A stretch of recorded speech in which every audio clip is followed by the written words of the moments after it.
Just finished the Power Hour a while ago, and after the Power Hour was over with, I talked to the group on Zoom. I cut Facebook and talked to the group on Zoom about just with my day one experience was, driving around Baltimore with the cameraman, who's my friend Linton, is filming a documentary about homelessness, in Baltimore. And so I'm driving around with him, getting some B-roll footage, and he's interviewing me, just talking about life in the city, and we were waiting for a friend of mine who was formerly a prostitute and was sex trafficked and stuff to get here to the city so she could take him around. And I shared in the earlier video just that I walked to the place where my homeboy had been murdered, and like I hadn't cried, I just hadn't cried, and I knew I needed to cry. I needed to get it out. And so it happened. It happened after the Power Hour. While I was talking about it, it just welled up, and it all came out. And now when I let it out, like when I get an opportunity, when the floodgates are open, when I get an opportunity to cry, I cry. I let it out. I don't hold back, because I learned from studying the Dargara people of West Africa.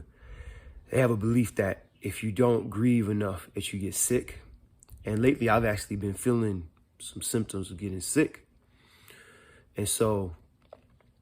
And I knew I was holding on to this grief, and not just the grief of my friend Sam, who was killed, but just all of this grief of this hood shit and these stuff that I've gone through and Black folks go through, and my family been through, and my friends have been through. It's like holding on to all of that ungrieved stuff, and it all just started coming out. And I told them, I said, you better not, using some very colorful language, I said, you better not try to make me feel better. You better not try to make me feel better. And this is something I learned as a wholeness specialist, can train to work with people that have been traumatized, right? Trauma-informed care is what it's called. That you're not supposed to try to make the person feel better, that they need to have that experience, right? The experience of emoting, whatever that emotion is. Allow the tears to flow. Allow for it to come out. And so I said, y'all better not. I said, do not try to make me feel better. And I said, you dare not. How'd I put it? You bet not. Let me just say I said it like that. You bet not feel bad for me. It's a cop-out. And I explained what I meant by that. Hopefully it was getting what I was saying energetically. All right. But what I meant by that is not that they're not going to feel emotional because they see their brother being emotional. Some of us, we've been walking for years together, and to see me break down like that, I know it could have been a lot for them. But that's not what I mean when I say don't feel bad. What I mean is, don't allow for you to try to nurture me or get me back to a certain space or feel bad for me to stop you from being able to tap into your grief.